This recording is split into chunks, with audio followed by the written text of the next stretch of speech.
sort of responding to people or kind of checking out who's been there, and LinkedIn, and sort of just minding the blogs and whatnot? Yeah. I mean, this is our me+mi's Facebook page. It's not my personal Facebook page, but I've got it linked off as one of my pages. I've got Shakespeare Squared as one of my pages, and so there's Kim,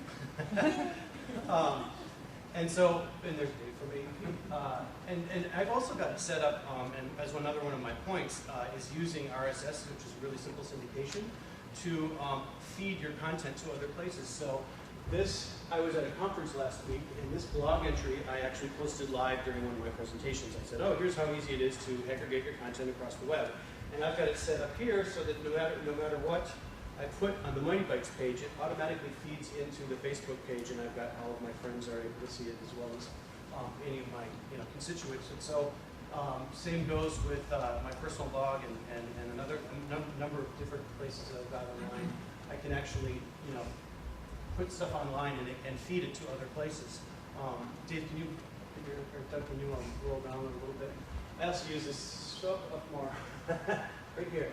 This thing called Share This, which is a blog plugin, allows you to very easily post anything to any one of these sites, any one of these social media sites, as well as send an email to anyone about any specific entry on your site. Hi, Kim. Hi. I was just going to say that if 2 to 3 hours sounds like a lot of time, there's some very simple things you can just start doing with these kinds of pieces, and it doesn't take a lot of time. We made the jump into social networking, blogging. We use Twitter. We use all different pieces to stay connected and to upload things, and we found it to be very easy. Just hire a few interns over the summer, and they'll get you all set up in about 2 seconds. Yeah, it's really that quick. Essentially, what you're talking about here is just filling out forms. It's really taking the time to fill out web forms, and it's it sounds kind of tedious, but it's actually very easy way to aggregate your content. And then most blogs have, like I've got many tight shoes, this speaker at the Digital Publishing Summit. You've got a blog roll here so that you can actually send links out. And a lot of this online marketing stuff is all about sharing links, and it's all about building this online community via links to everybody else's site. So I definitely would, I know this is kind of several of my tips in one, but I was kind of starting off with Courtney calling me from McNally based on Google Analytics, but it is all very well interconnected. So to share another one of your tips here? Sure, we'll just go right down the list as you have them presented here, as talking about reaching out to your sales force at home. At Rand McNally, marketing develops our products and is responsible for sales training. Sales management responsibility is harassment of sales representatives. It's a division of labor that works very, very well for us. And trying to get to a sales force, if you have a company sales force, they're spread all over the United States. They're relatively easier to reach since they're paid by you twice a month, and they have a vested interest in reading their emails. With independent sales representatives, sometimes it's a little harder to get them to read the things that you're providing them. So you have to provide them with something that hopefully is meaty enough to where they see it as having a value to them and helping them make money. And what we've developed is a weekly, or in some cases bi-weekly. It was planned to be weekly, and sort of degenerates occasionally into bi-weekly, depending on how much we have to do in the office. We deliver to them by the web a newsletter which deals with specifics on products and policies, and it has a feedback loop on it for questions. And the type of questions that we get back from the sales force dictate the kind of follow-up the issues that we have, and how we want to time those follow-up issues. And we take everything after we finish with that, dump it into, if you will, a specific site for our sales representatives that has everything from product profiles to frequently asked questions, so on and so forth. The sales representatives can go to anytime they want to and call this up. We find this to be eminently better than what we did in the past, which was producing product profiles and lists of frequently asked questions, mailing it out to them, and quite frankly, hoping that they open the envelopes other than the ones that have little windows in them, which we do know get opened once a month.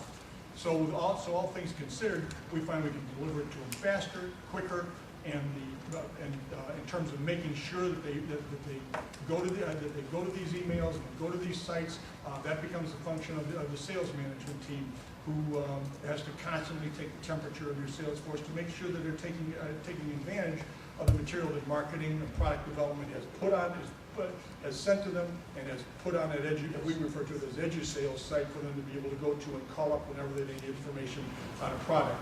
I mean, otherwise, you're sending your product out to them, sending them a couple of letters, hoping to God that they read the letters and that they can articulate the product as best you try to train them on. Questions on that? Number 5.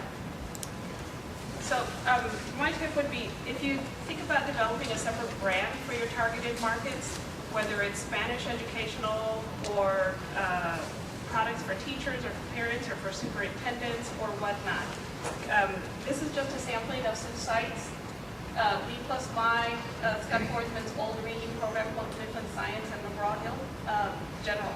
You can see the McGraw-Hill website is pretty much everything that they have under the sun. I know that one of the comments that we've always gotten from the teachers is that it just takes way too long to drill down to what you're looking for. So think about having a site for just your science program or just your reading program.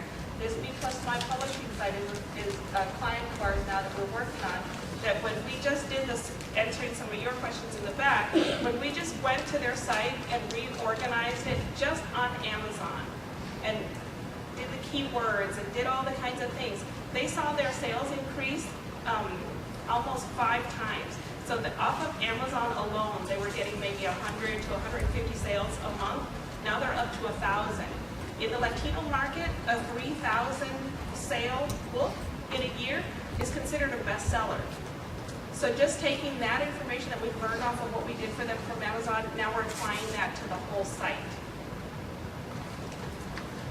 Yep. All right. I'm going to skip the number 3, and really this should say, really shouldn't say direct mail campaigns. It's really more about this promotional word tool that we developed. And this is, I'll try to make this as short as possible. I was at a conference, and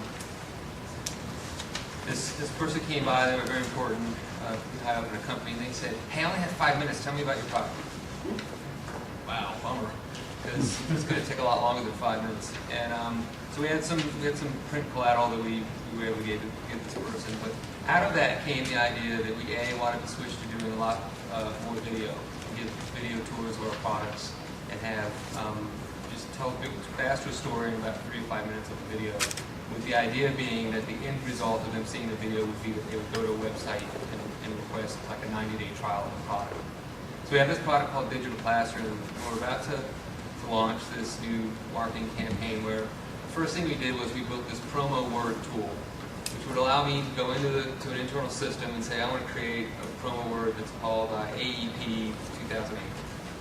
I can then take that and embed that in any sort of print ad into a direct mail piece. I could I can create as many of these words as I want. So if I wanted to create some direct mail pieces that included a unique promo word for, say, Los Angeles Unified School District, and we put that on a direct mailer that included a video that told them about Digital Classroom, and we sent that out, then we would be able to track on the website whether or not that promo word was used and who used it. We would have their name, their email, what school they were in, what district they were in, and when they actually used the promotional word, so we can track that. All of that data that's grabbed from that form as a result of the promotional word is fed into a system we just acquired called B-Trends, which is an email marketing tool. B-Trends can then be used in combination with MDR data. So we're trying very hard. We have like 4 different systems that we've very nicely made work together that will allow us to track the effectiveness of the mediums that we're selecting to promote our products, capture leads, compare them to market school demographics that might be of interest to us or not interest to us, and then automatically trigger email alerts to go out to sales rep. So we're trying to eliminate human involvement and instead redirect those resources to developing new marketing campaigns that might be based on criteria that we haven't even really determined yet. We'll probably make a lot of mistakes with this, but we're certainly going to try. But we thought the first thing we wanted to do was, you see it on WebEx. Anytime you hear a radio ad for WebEx, they always say, go to our site, we'll give you WebEx and go to my PC. They always say, 30 days is on us, but use this promo word. And all they're doing is trying to track which media vehicles that they selected were working. And so we wanted to have that same piece in place for ourselves and then and automate the rest of the qualification of